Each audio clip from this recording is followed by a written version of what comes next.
욥기 말씀을 매일매일 묵상하는 중에 있습니다.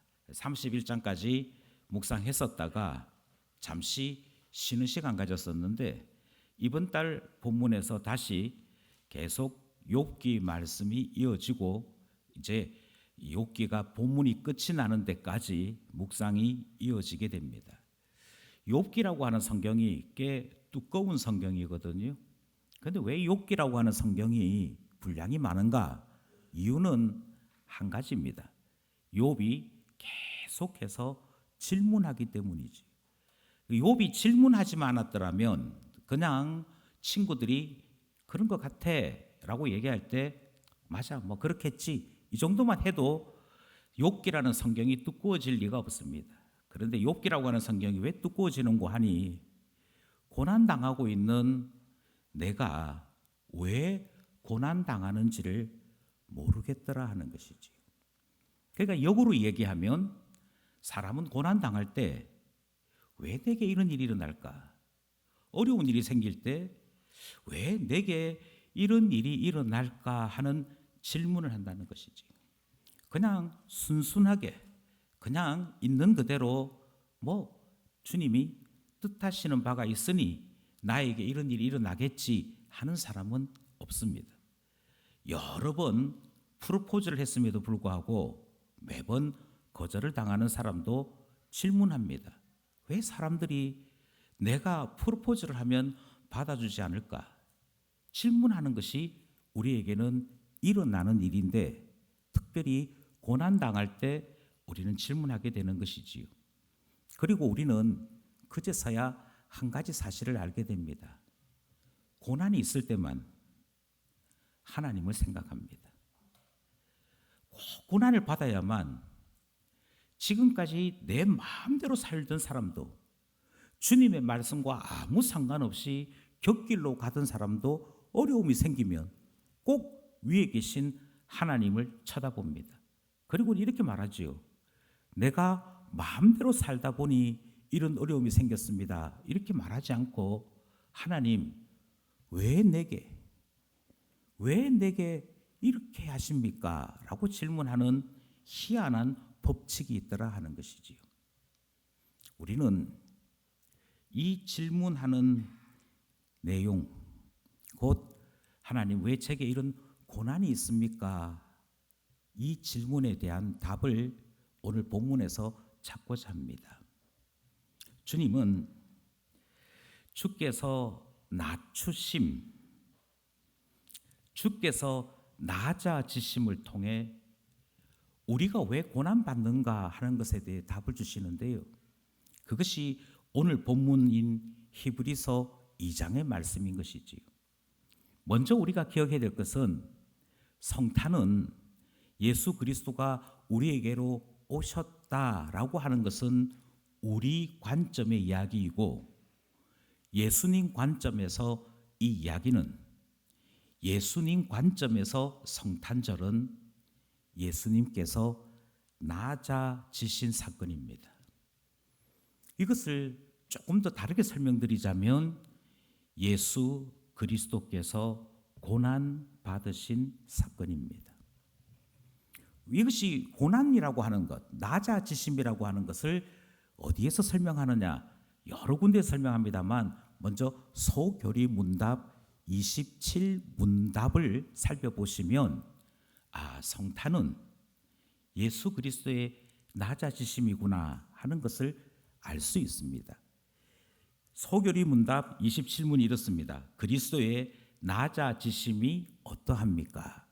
이것은 대교리 문답 46문에서 50문까지 이르는 질문에서도 동일한 질문이 등장을 합니다. 내용이 조금 깁니다만 이 27답을 함께 고백했으면 좋겠습니다. 시작. 그리스도의 낮아지심은 곧 그의 강생하심인데 또한 비천한 지위에 나셔서 율법 아래 복종하시고 금생의 여러 가지 비참함과 하나님의 진노하심과 십자가에서 저주의 죽음을 받으시고 얼마 동안 죽음의 권세 아래 거하신 것입니다. 아멘. 두 가지 이야기하는 거죠.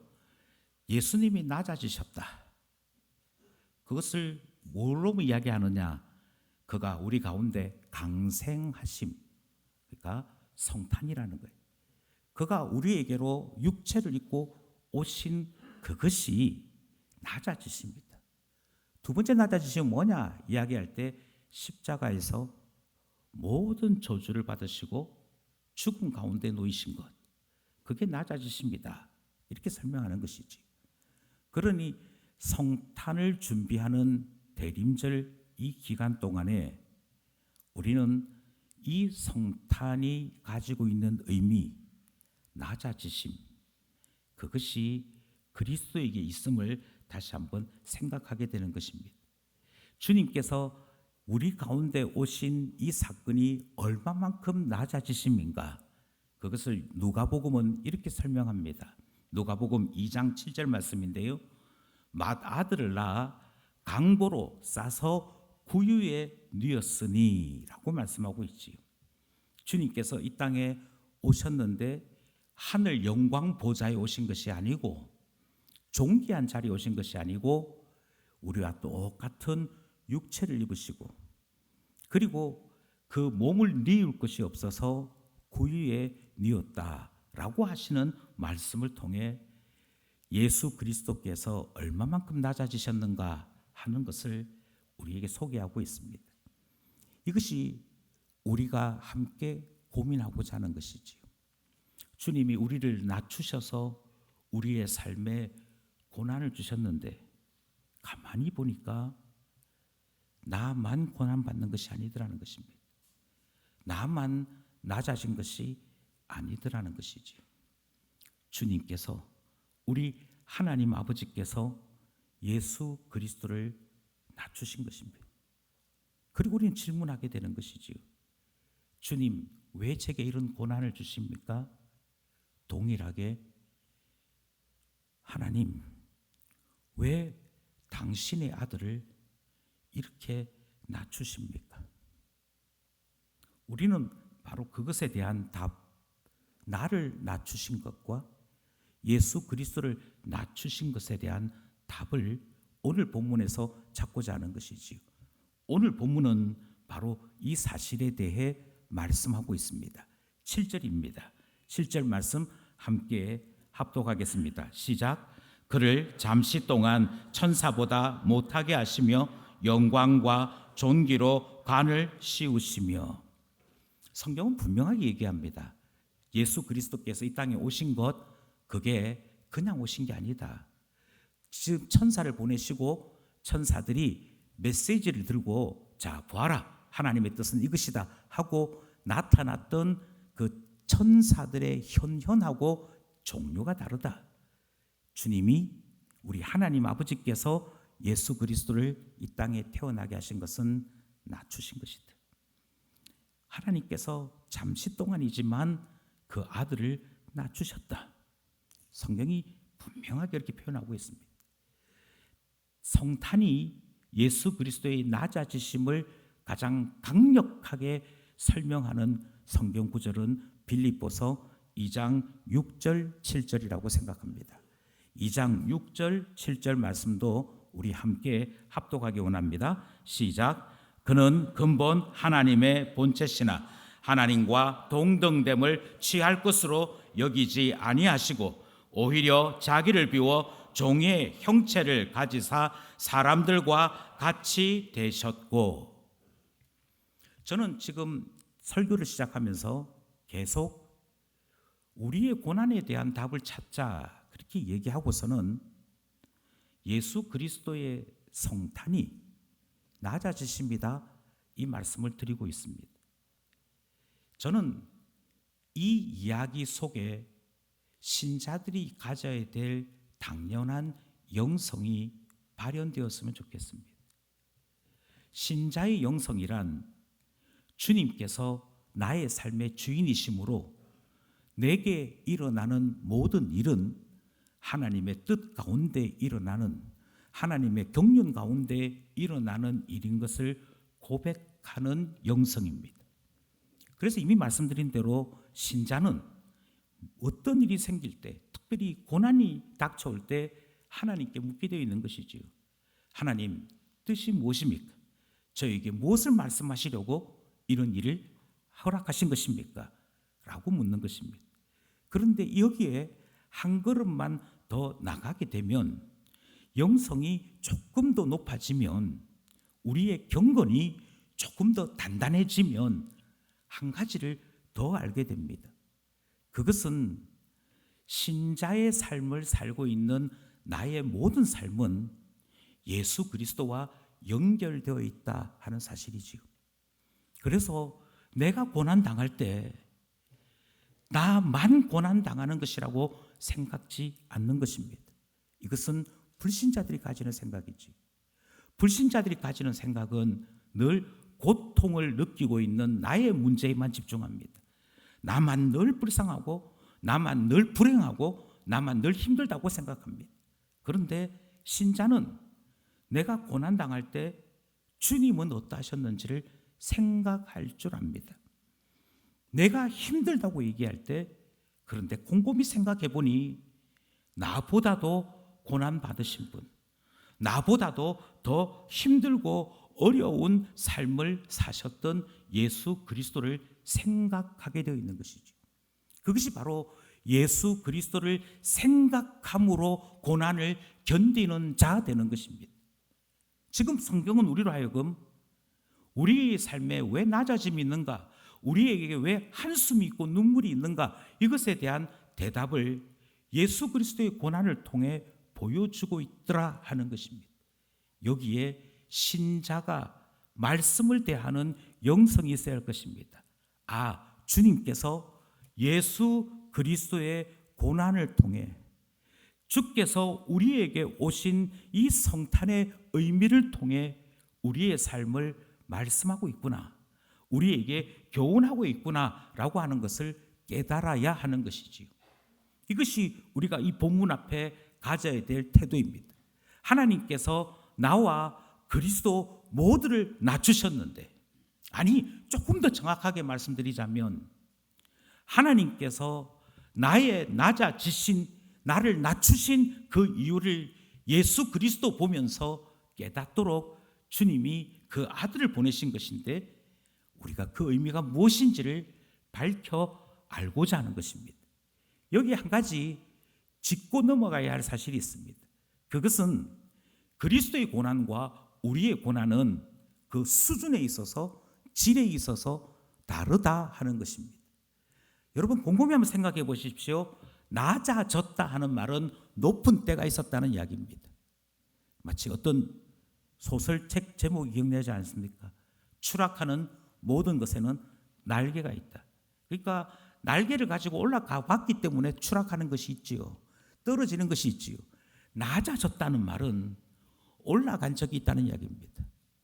올라간 적이 있는데, 사람은 엄격하게 말씀드리면 올라간 적이 없습니다. 왜냐하면 사람의 출발이 흙입니다. 좀 더 정확하게 말씀드리면 먼지입니다. 티끌입니다. 우리는 티끌에서 태어났고 티끌로 돌아가는 인생입니다. 그러니 사실 높아진 적이 별로 없습니다. 우리에게 있는 영광, 우리가 자랑하는 것 무엇이 있단 말입니까? 사도 바울이 이야기한 것처럼 우리 가운데 자랑할 만한 것이 아무것도 없습니다.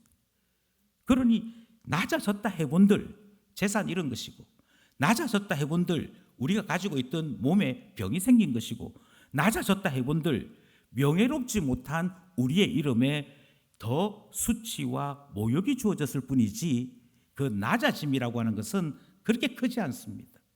알고 보면 나의 실체가 드러난 것이거나 나의 속마음이 드러난 것이지, 우리의 낮아짐은 그리 크지 않습니다. 그런데 예수 그리스도는 우리가 이미 살펴본 그대로 하늘 영광 보좌에 계신 분이셨습니다. 근본 하나님과 같으신 분입니다. 그분이 이곳으로 오셨습니다. 그러니 그리스도야말로 영광 가운데 계셨다가 우리에게로 낮아지신 분 분명한 것이지요. 그러니 내가 인생을 살면서 눈물 흘린 그 눈물을 그리스도의 낮아지심과 감히 비교할 수 있다는 것만으로도 우리는 감격스럽게 생각해야 할 것입니다. 주님, 제 인생이 왜 이렇게 엉망입니까? 이 질문이 등장할 때 예수님을 보고 답을 찾아 그렇게 말씀하시는 여기에 감격이 있어야 하는 것이지. 비교할 수 없는 그리스도의 낮아지심을 저에게 보여주시다니요. 분명히 우리는 이 사실부터 짚고 넘어가야 한다는 것입니다.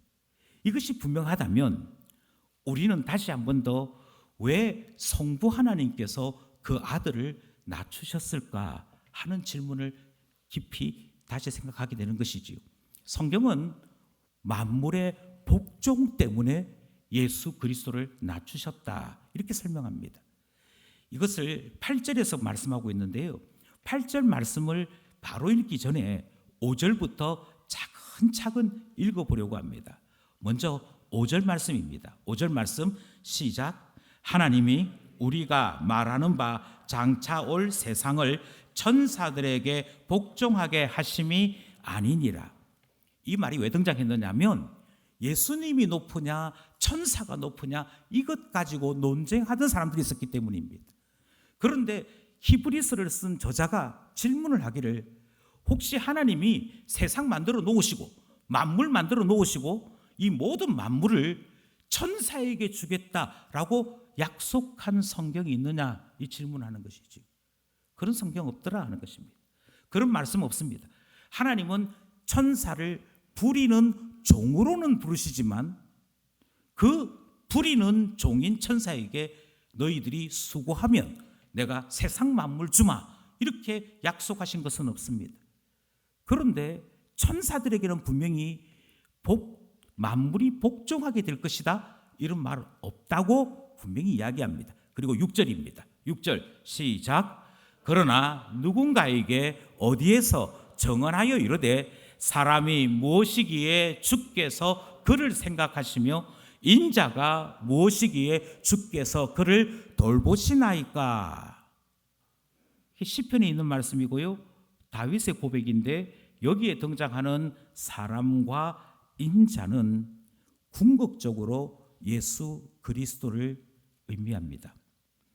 그런데 성경이 뭐라고 말씀하시냐면 하나님이 참 이상한 분이라는 것이죠. 우리 성부 하나님이 정말 이상한 분이라는 것이죠.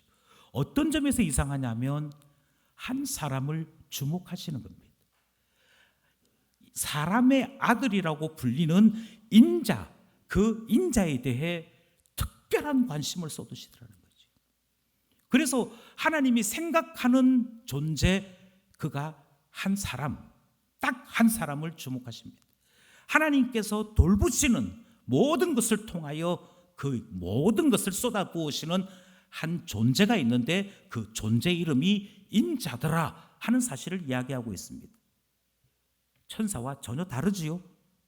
어떤 약속도 주지 아니한 천사와 하나님의 모든 것이 쏟아 있는 한 인자에 대한 차이가 6절에 등장했던 것입니다. 7절입니다. 7절 시작.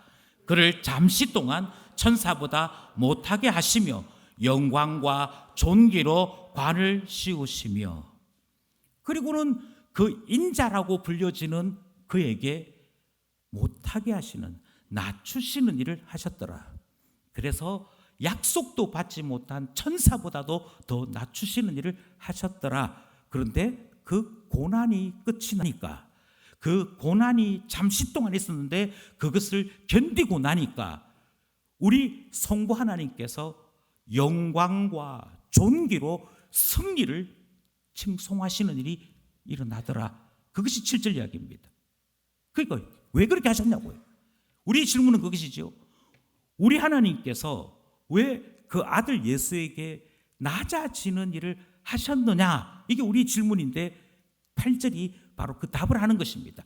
8절 말씀이 조금 깁니다만 다시 한번 천천히 차분히 이 말씀을 함께 합독했으면 좋겠습니다. 시작. 만물을 그 발 아래에 복종하게 하셨느니라 하였으니 만물이 그에게 복종하게 하셨은즉 복종하지 아니한 것이 하나도 없겠.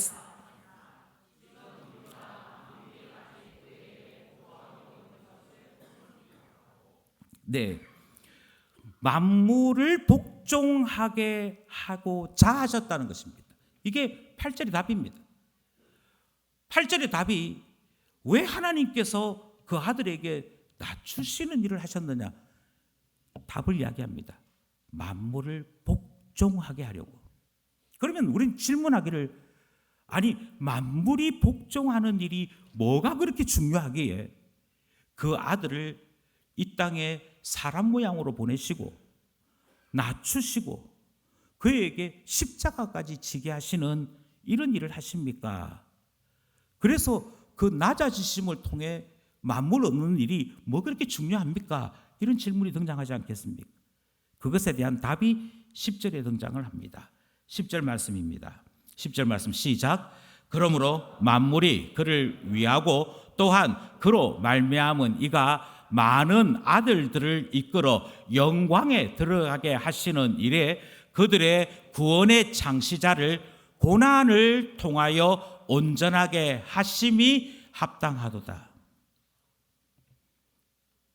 다시 한번 이 말씀을 찬찬히 말씀을 드리면요, 주께서 우리에게 주시는 구원은 우리의 영혼을 천국으로 옮겨 놓으시는 그 정도의 구원이 아닙니다.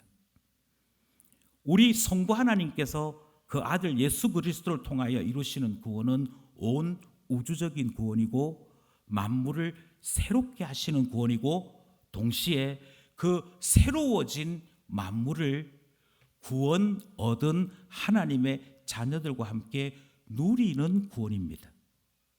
다르게 말씀드리면 이 땅에서 우리가 한숨을 쉬고 가슴을 치는 이유 가운데는 만물마저도 타락하여서 우리에게 어떤 기쁨도 어떤 만족도 주지 못하기 때문인 것이지요. 그래서 성부 하나님께서 무엇 하셨는가 하니 예수 그리스도가 고난을 받고 이겨낼 그때에, 고난에서 승리하실 그때에 만물을 그에게 주심으로 모든 것이 온전해지는, 모든 것이 구원이 되도록 구원의 창시자로서 고난받게 하셨고 온전함을 이루는 일을 행하시는 것, 그게 나타나더라 하는 것입니다. 그리고 이 구원이 온전하게 일어나도록 주님께서 무엇 하시느냐? 만물을 복종하게 하시고 새롭게 하시는 일이 있더라 말씀하는 것이지요. 이 말씀이 어렵습니다만 두 가지는 놓치지 말았으면 좋겠습니다. 다 잊으셔도 됩니다. 이 복잡한 이야기가 너무 어렵거든 다 잊으시고 딱 두 가지만 놓치지 마십시오. 첫 번째는 그리스도께서 구원을 이루실 때 그 구원이 고난을 통해서만 일어나더라. 만물을 회복시키시는데, 만물을 그가 복종시키시는데 만물이 어떻게 복종하게 되었는가 하니 예수 그리스도께서 고난을 받으시고 고난을 이겨내심으로 되었더라. 성경이 지금 그 강조하고 있는 것입니다. 7절 말씀이거든요. 다시 한 번 더 7절 말씀을 우리 함께 합독하기 원합니다. 시작. 그를 잠시 동안 천사보다 못하게 하시며 영광과 존귀로 관을 씌우시며. 그렇다면 이 말씀 속에서 우리는 한 가지 사실을 깨달을 수 있습니다. 이 말씀을 통해 우리는 우리에게 주어진 질문에 한 가지 답을 찾을 수 있습니다. 고난이 목적이 아니구나 하는 것이죠. 하나님께서, 성부 하나님께서 그 아들에게 고난을 주신 이유는 고난 속에 살다가 죽으라 하는 것이 목적이 아니더라는 것입니다. 고난을 이겨낼 때, 고난에서 승리하여 내셨을 때 주께서 영광과 존귀로 관씌우시는 것이 하나님의 뜻이고 하나님의 목적이더라는 것이죠. 그리고 우리는 예수 그리스도께서 그 일을 이루시는 것을 통해 아, 이거구나. 우리에게도 고난이 있는 이유는 고난을 주시고자 하는 것이 목적이 아니라 고난을 이겨내어라 는 것이 목적이구나. 이 사실을 알게 되는 것이지요. 또 하나 우리가 이 본문 속에서 분명히 보아야 될 것이 하나 있습니다. 놓치지 말아야 될 것이 있습니다. 주님은 승리하신 예수 그리스도에게 영광과 존귀를 주실 때 만물 모든 것을 예수 그리스도에게 복종케 하심으로 주셨습니다. 그러므로 예수 그리스도는 십자가에서 승리하심으로 모든 만물의 주가 되셨습니다. 만유의 주가 되신 것입니다. 그리고 이 모든 것이 성경이 말씀하신 그대로 이루어진 일입니다. 그런데 희한한 일이 하나 벌어집니다. 그 8절 말씀에 같이 기록되어 있습니다. 8절 말씀에 뭐라고 되어 있냐면 만물을 그 발 아래에 복종하게 하셨느니라 하였으니, 8절 앞부분만 딱 보면 예수 그리스도께서 모든 만물을 복종케 하시는 주가 되신 것이 분명합니다. 그런데 그 다음 질문이 하나 더 등장해요.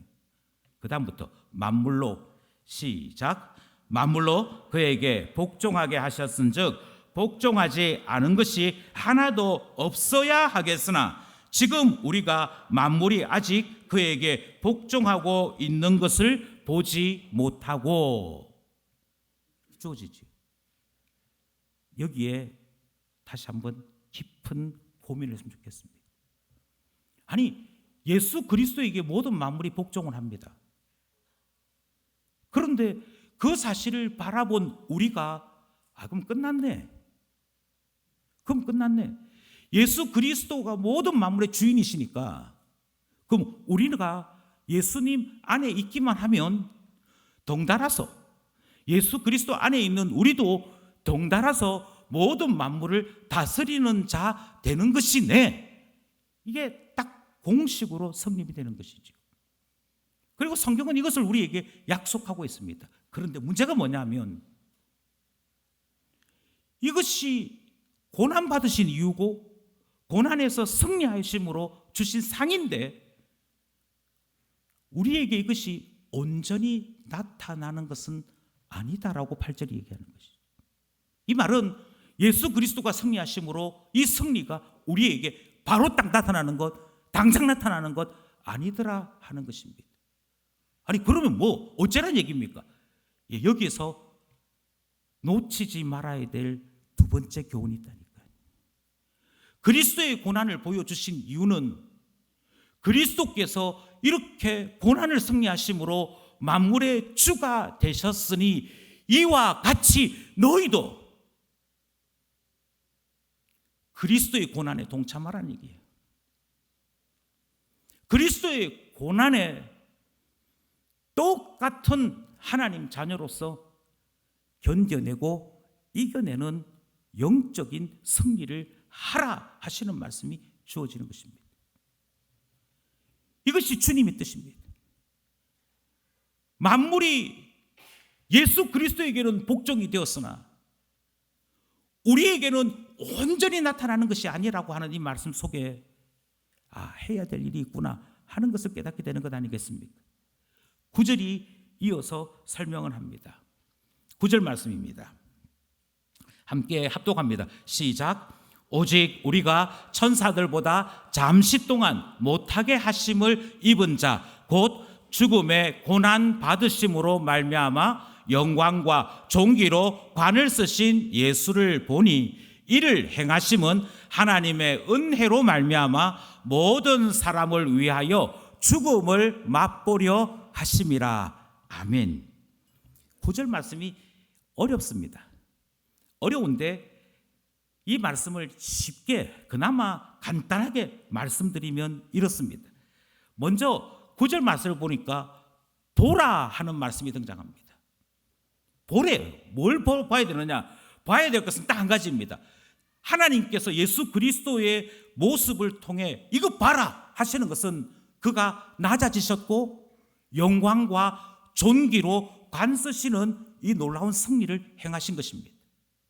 좀 더 정확하게 말씀드리면 이 땅에 인간의 몸을 입고 오신 것이었고 십자가 지시는 것이 그리스도의 낮아지심이었습니다. 더 이상 낮아질래야 낮아질 수 없는 가장 밑단까지 주님은 낮아지셨습니다.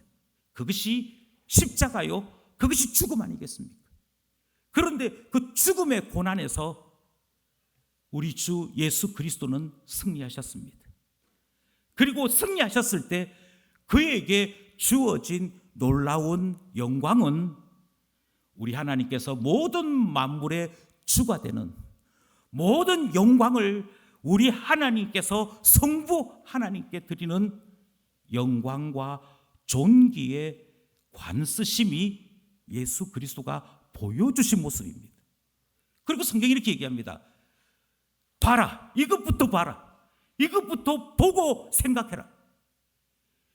그 아들 예수 그리스도도 고난을 받게 하셨고 고난에서 승리할 때 이 영광을 주시는 분이 우리 하나님 아버지시다. 봤느냐? 이 사실이 우리에게 먼저 주어진 메시지지요. 그리고 우리로 하여금 이 말씀 앞에 초대하는 것 아닙니까? 결국 우리가 초대받는 것은 이것입니다. 하나님께서 우리에게 바로 이 은혜의 자리로 초대하신다는 것이죠. 하나님께서 우리에게도 동일하게 보라고 말씀하신 것 동시에 너희도 이와 같이 되니, 이와 같이 살 수 있으니 이 자리로 오라 말씀하시는 것이지. 결국 우리에게 주어져 있는 그 영광의 초대는 9절 뒷부분에 있었던 말씀과 동일한 것입니다. 주님께서 예수 그리스도의 승리를 우리의 승리로 바로 통치지 아니하시고 그냥 예수님이 이겼으니 너희도 이긴 것으로 하자, 그리고 예수님이 만물의 주가 되셨으니 예수 이름 따라 너희도 만물의 주인 행세해라, 이렇게 하지 아니하시고 예수님 승리하는 거 봤지? 예, 봤습니다. 그러면 너희도 뭐 해야겠니? 저희도 죽음의 자리에서 승리하는 것을 우리의 삶을 통해 다시 한번 드러낼 수 있어야겠습니다. 그리스도가 승리하시고 그리스도가 모든 것에 있어 주가 되신 그것을 여전히 우리에게도 일어나는 줄 알고 그리스도의 고난에 동참하는 자로서 함께 하는 것, 그것을 주님 원하십니다. 이 말씀이 9절 뒷부분에 있는 말씀입니다. 하나님의 은혜로 말미암아 모든 사람을 위하여 죽음을 맛보려 하십니다. 이 말씀을 쉽게 풀이하면 이렇습니다. 하나님께서 은혜를 베푸셨습니다. 은혜를 베푸셔서 예수 그리스도가 죽음의 자리에서 일어나 영광 가운데 승리하신 그것처럼 다른 모든 사람들도 죽음의 자리에서 일어나 하나님의 영광의 약속 안에 들어가는 이 놀라운 승리로 부르신 것입니다. 예외가 없습니다. 이 사실을 우리에게 말씀하고 있는 것이죠. 그러니 정확해야 합니다. 예수 그리스도가 고난을 통하여 승리했다면 나 또한 고난 가운데에서 승리해야 하는 것이죠. 그것이 그리스도의 고난에 동참하는 자들의 고백이어야 합니다. 예수 그리스도가 고난을 거쳐서 고난의 승리를 통하여서 모든 만물의 주가 되시는 영광을 취하셨다면 예수 그리스도 안에 있는 우리에게도 동일한 구원의 은혜가 나타나는 줄 알고 우리 하나님께서 예수 그리스도에게 주셨던 그 돌봄이 우리 안에도 일어나는 줄 알고 그 안에서 함께 고난과 싸워 이기는 신자의 놀라운 삶의 변화를 보이는 것이죠. 그것이 그리스도 안에 있는 자들, 그리스도와 함께 고난받는 자들의 모습이 아니냐 성경이 말씀하고 있는 것입니다. 참 놀라운 사실은 예수 그리스도가 승리하여 만물의 주가 되신 그 놀라운 은혜에 주님을 따라 십자가 진 사람들, 주님을 따라 이 고난을 하나님께서 우리에게 주신 기회로 알고 은혜로 알고 그리스도를 쫓아가는 마음으로 따라갔던 그 사람들이 반드시 함께 누린다는 것입니다. 반드시 함께 구원을 맛보는 은혜에 도달하게 된다 말씀하는 것이지요. 여기에 또 다른 은혜가 등장을 합니다. 18절 말씀입니다. 18절 말씀 시작. 그가 시험을 받아 고난을 당하셨은즉 시험 받는 자들을 능히 도우실 수 있느니라. 고난 당할 때 예수 그리스도의 고난과 나의 고난을 자꾸 같게 여기지 마십시오. 예수 그리스도께서 십자가 지실 때 그 누구도 그 고난에 함께 할 수 없었습니다. 모든 인류에게 쏟아진 진노, 모든 믿는 자들에게, 구원 얻을 자들에게 주어진 사망의 저주, 그것을 홀로 담당하신 분이 예수 그리스도이십니다.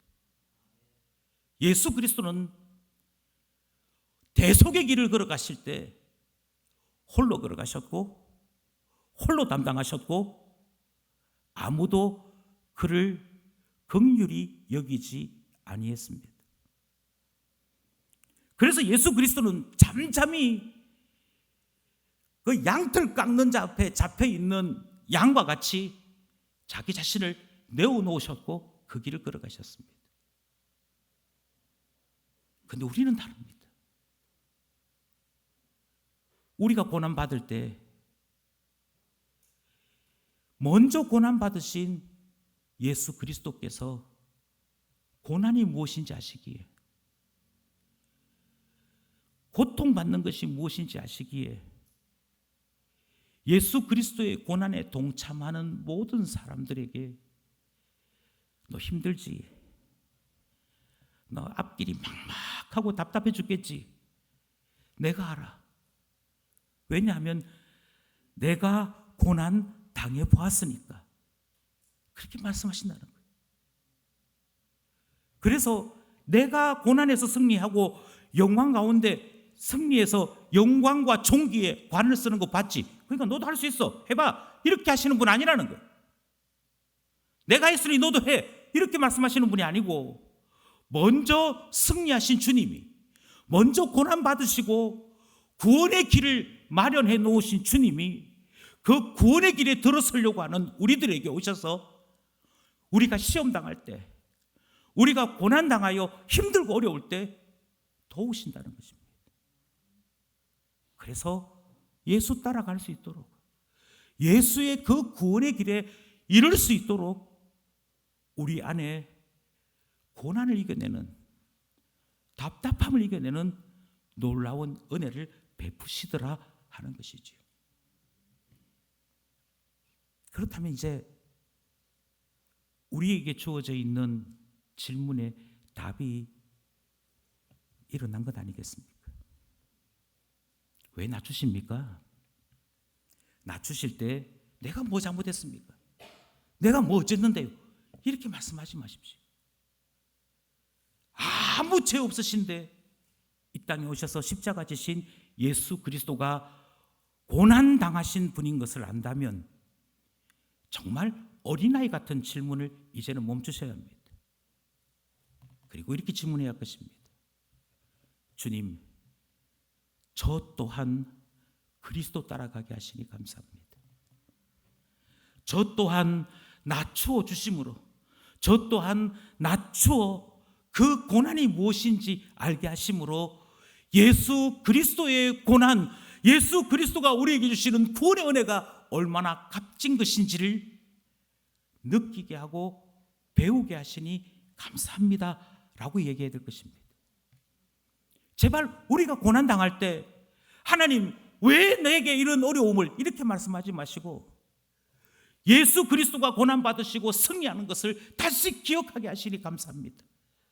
승리하였을 때 우리 하나님 아버지께서 그에게 영광과 존귀의 관으로 씌우신 것 같이 우리를 예수 그리스도 안에 있게 하사 주와 함께 모든 만물을 다스리는 그 영광으로 부르신 줄 알고 견뎌내려 합니다. 이겨내려 합니다. 이렇게 말하는 우리 되어야 할 것입니다. 그리고 또한 고난받고 답답하여 견딜 수 없을 때마다 아시지요 주님? 십자가 지셨으니 아시지요? 수치와 모욕 당하셨으니 아시지요? 먼저 고난 받으신 주님이, 먼저 시험 당하신 주님이 이 고통 아심으로 저의 눈물 또한 아시는 줄 믿습니다. 도와주시옵소서. 그렇게 기도함으로 주와 함께 인생 살게 하신 것 아니겠습니까? 그러므로 우리를 낮추사 만물의 주인 되신 주 예수 그리스도 만나게 되는 줄 알고 감사함으로 은혜로 승리하는 우리 모두 될 수 있기를 간절히 소원합니다. 기도드리겠습니다.